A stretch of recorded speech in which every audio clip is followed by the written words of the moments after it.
ഇത് മോളുടേതാണോ?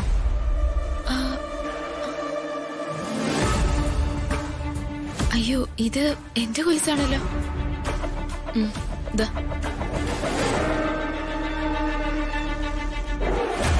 Thank you aunty.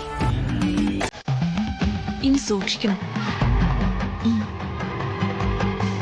എന്റെ പേര് മീര. മോളിപ്പോ ആരെയോ പത്മാവതി എന്ന് വിളിച്ചല്ലോ. അത് ഞാൻ അറിയാതെ പേര് മാറിപ്പോയതാ. Sorry aunty. എന്റെ പേര് മീര. ഇനി മാറിപ്പോണ്ട. അതുപോലെ നടക്കുമ്പോ ശ്രദ്ധിക്കണം. അല്ലെങ്കിലേ പലതും നഷ്ടപ്പെടും. നഷ്ടപ്പെടുന്നതൊക്കെ എപ്പോഴും ഇതുപോലെ തിരിച്ചു കിട്ടണമെന്നില്ല. ഇനി ശ്രദ്ധിക്കാം ആന്റി. അല്ല, ഞാൻ പെട്ടെന്ന് വന്നപ്പോ. രമ്യെന്ന് തന്നെയല്ലേ മോളുടെ പേര്? അതെ. രമ്യ, സ്മാർട്ട്നെസ് നല്ലതാ. പക്ഷേ ഓവർ സ്മാർട്ട്നെസ്സേ അത്ര നല്ലതല്ല. ഞാൻ പറഞ്ഞത് മോൾക്ക് മനസ്സിലായി കാണുമല്ലോ.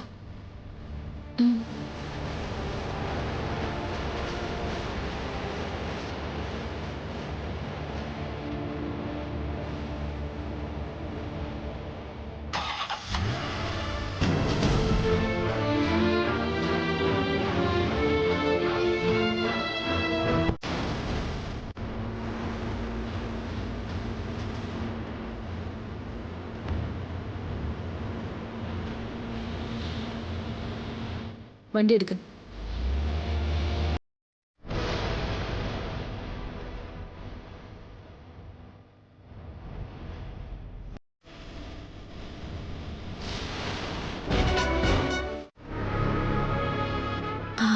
അംബിക മേഡം, ദീപക്കെ പത്മാവതി മേഡത്തിനെ പിടിച്ചോണ്ട് വരുമോ? പിന്നെ അവൻ അവളെ തേടി കണ്ടുപിടിച്ച് ഇവിടെ കൊണ്ടുവരും. എല്ലാവരുടെയും മുന്നിലിട്ട് എനിക്ക് പത്മാവതിയോട് കുറച്ച് കാര്യങ്ങൾ ചോദിക്കാനുണ്ട്. പിന്നെ നീ ഇതെല്ലാം ഒന്ന് വീഡിയോ എടുത്തോണം. എന്നിട്ടേ പ്രതാപനെ കാണിക്കാനാ. എന്നിട്ട് പ്രതാപൻ പണ്ട് ഉപേക്ഷിച്ച് മറന്നു കളഞ്ഞ ആ പത്മാവതി എന്ന അവന്റെ ഭൂതകാലത്തെ വീണ്ടും ഇങ്ങോട്ട് കൊണ്ടുവന്നത് ആരാണെന്നും പത്മാവതിയുടെ ഉദ്ദേശം എന്താണെന്നും പ്രതാപനെ അറിയിക്കുന്നതോടെ രാജുവും ഋതികയും രാജുവിന്റെ അച്ഛനും അമ്മയും അങ്ങനെ എല്ലാവരെയും എന്റെ അനിയൻ വെറുക്കും. അങ്ങനെയാണെങ്കിൽ നമ്മുടെ ട്രാക്ക് ക്ലിയർ ആവും അല്ലേ അംബിക മേഡം?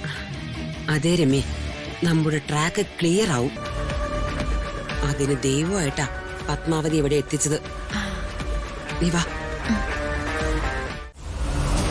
അംബിക മേഡം, മോളെ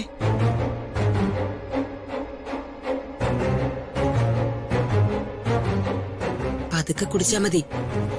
പത്മാവതിയായിട്ടെ ദീപക്കിന് ഇവിടെ വരാനുള്ള സമയം കൊടുക്കണ്ടേ? അതെ, ഇവരിനി ക്ഷേത്രത്തിലേക്ക് ഇറങ്ങാൻ ധൃതി വെച്ചാലോ? അല്ല, എന്താ പറയുന്നേ? അല്ല, രമ്യ പറയുമായിരുന്നേ പെട്ടെന്ന് കുടിക്ക്, നിങ്ങൾക്ക് ക്ഷേത്രത്തിലേക്ക് പോവാനുള്ളതല്ലേന്ന്. ഏയ്, അതൊന്നും സാരയില്ല. നിങ്ങൾ ധൃതി വെക്കാതെ ജ്യൂസ് കുടിക്കേ. രാധമ്മേ, സമയായി, നമുക്ക് ഇറങ്ങണ്ടേ? അല്ല വേണുവേട്ടാ, ഇവര് ഈ ജ്യൂസ് ഒന്ന് കുടിച്ചോട്ടെ. ചേട്ടനെ വിളിച്ചേ, ഇറങ്ങാനായില്ലേന്ന് ചോദിച്ചു. ആ, ഇറങ്ങാം ഇറങ്ങാം.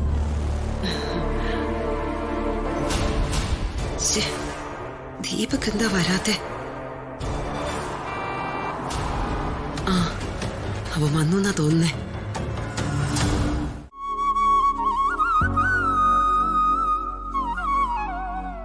ദൈവമേ, ഈ ലോകത്തുള്ള എല്ലാ മക്കൾക്കും ആയുസ്സും ആരോഗ്യവും ഐശ്വര്യവും ഉണ്ടാവണേ.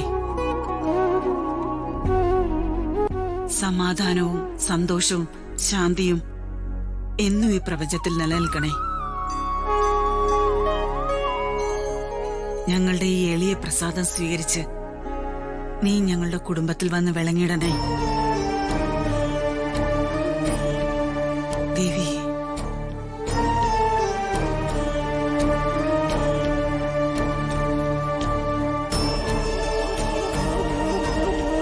മോളെ, ദാ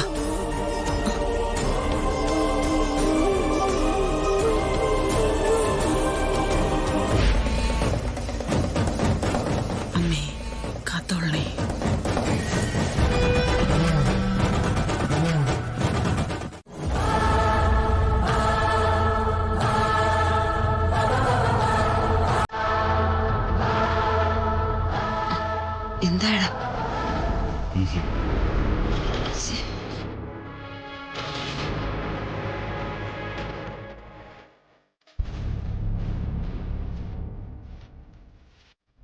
എന്താ ബിയ മാഡം മനസ്സിൽ വിചാരിച്ച എന്തോ ഒരു കാര്യം നടന്നിട്ടില്ലെന്ന് തോന്നുന്നു. ഏയ്